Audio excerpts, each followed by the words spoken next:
अशी लक्षणे आढळल्यास त्वरित डॉक्टरांचा सल्ला घ्यावा व तात्काळ उपचार सुरू करावा। सार्वजनिक आरोग्य विभाग, मनपा, नाशिक द्वारे जनहितार्थ प्रसारित। चक्क माजी उपमुख्यमंत्री छगन भुजबळ यांच्याकडे फोनद्वारे अज्ञात व्यक्तीकडून खंडणीची मागणी।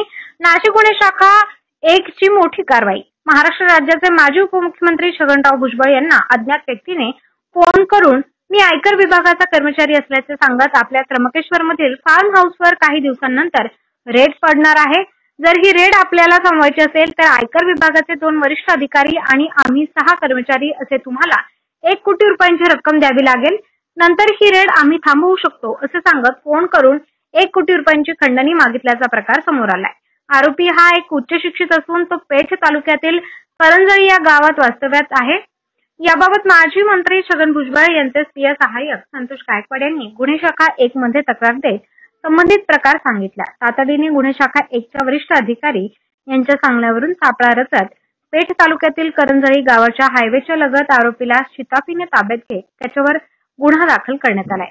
अमर सोळंके, बीबीएस न्यूज, नाशिक। सगळ्या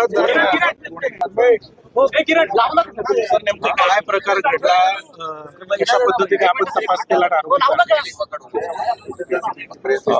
माननीय आमदार छगनरावजी भुजबळ थांबा रे 2 मिनिटं थांबा सगळे कोणता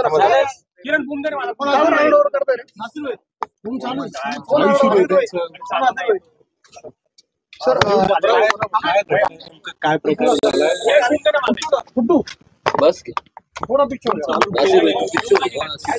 माननीय आमदार श्री छगनरावजी भुजबळ यांच्या फोनवर एका व्यक्तीने फोन करून सांगितलं की मी इन्कम टॅक्स अधिकारी बोलतोय, तुमच्या त्र्यंबकेश्वर येथील फार्म हाऊसवर रेड पडणार आहे।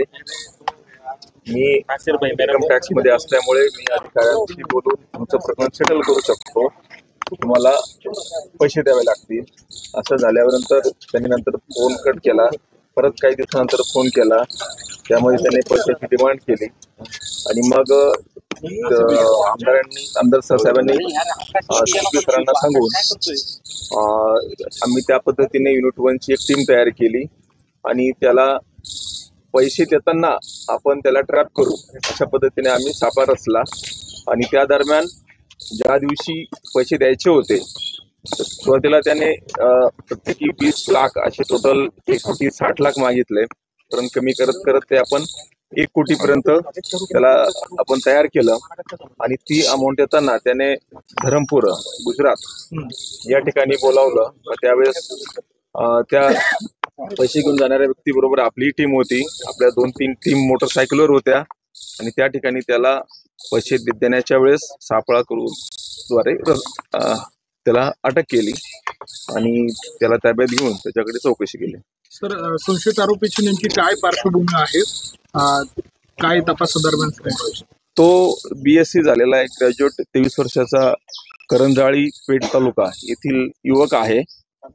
कुठलंही काम नाही, फक्त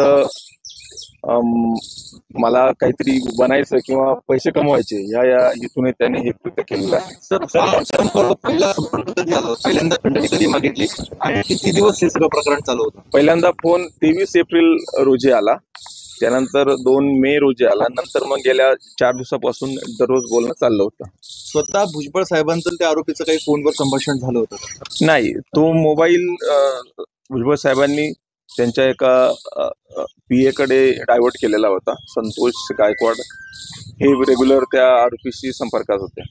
आणि काय त्याचं म्हणजे त्र्यंबकेश्वरला कुठल्या ठिकाणी तो छापा मारायचा असं त्यांनी बनाव केलेला होता, नेमकं काय असं नक्की ठिकाण नाही सांगितलं, फक्त त्र्यंबकेश्वर येथील सांगितलं। त्र्यंबकेश्वर जवळ तुमचं फार्म हाऊस आहे, त्या ठिकाणी रेड पडणार आहे सांगितलं। सर, एकटाच आरोपी आहे की अजूनही त्याच्यामध्ये? त्यामध्ये दुसरं कोणी आरोपी नाहीये। हा आरोपी प्रत्येक वेळेस वेगवेगळ्या फोनवरून फोन करत होता, तो स्वतःचा फोन वापरत नव्हता। हॉटेलवर, ट्रक ड्रायव्हर अशा लोकांचे फोनवरून आपल्याला थोडा वेळ लागला। आपली टीम धरमपूरला देखील गेली होती गुजरातमध्ये, तिथे कशासाठी टीम गेली होती, तिथे नेमकं काय घडलं?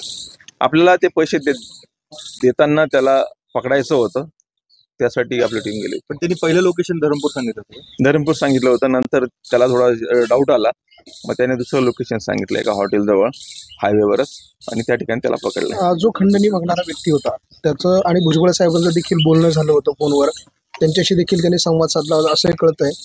त्याबाबत काही नाही, आरोपीचं भुजबळ साहेबांबरोबर बोलणं झालेलं नाहीये, कारण फोन तो नंबर त्यांनी त्यांच्या एका PA कडे डायव्हर्ट केल्यामुळे साहेबांचं त्यांच्याशी बोलणं झालेलं नाही. तर जो आरोपी आहे त्यांनी आधी पण असे काही कृत्य केले होते का? असे काही नाही, आरोपीवर कुठल्याही प्रकारचा गुन्हा नाहीये आणि कुठलं यापूर्वी त्याने काय केलं आहे ते आता तपासाचा भाग पुढे तपासात निष्पन्न होईल.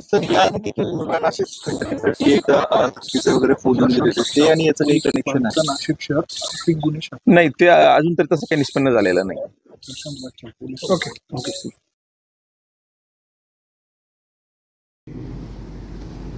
मला एक फोन आला. तर मला जे डायरेक्ट फोन येतात ते माझ्याकडे जे PA आहेत आमचे संतोष गायकवाड, त्यांच्याशी ते बोलले.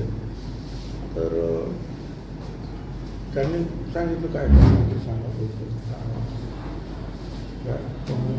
साहेबांना देतो, तुमचं काम काय ते सांगा.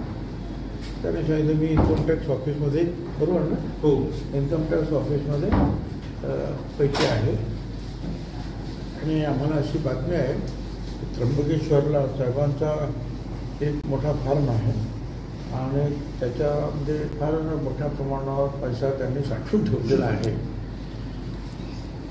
तर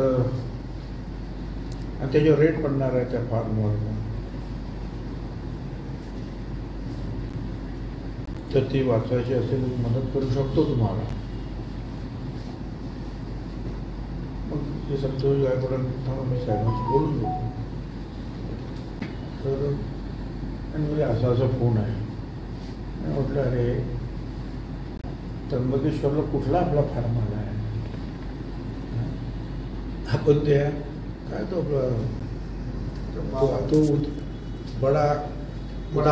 बडा उदासीन आखाडा, तिथे आपण ते बाबाने बोलून त्या दिवशी मी गेलो होतो.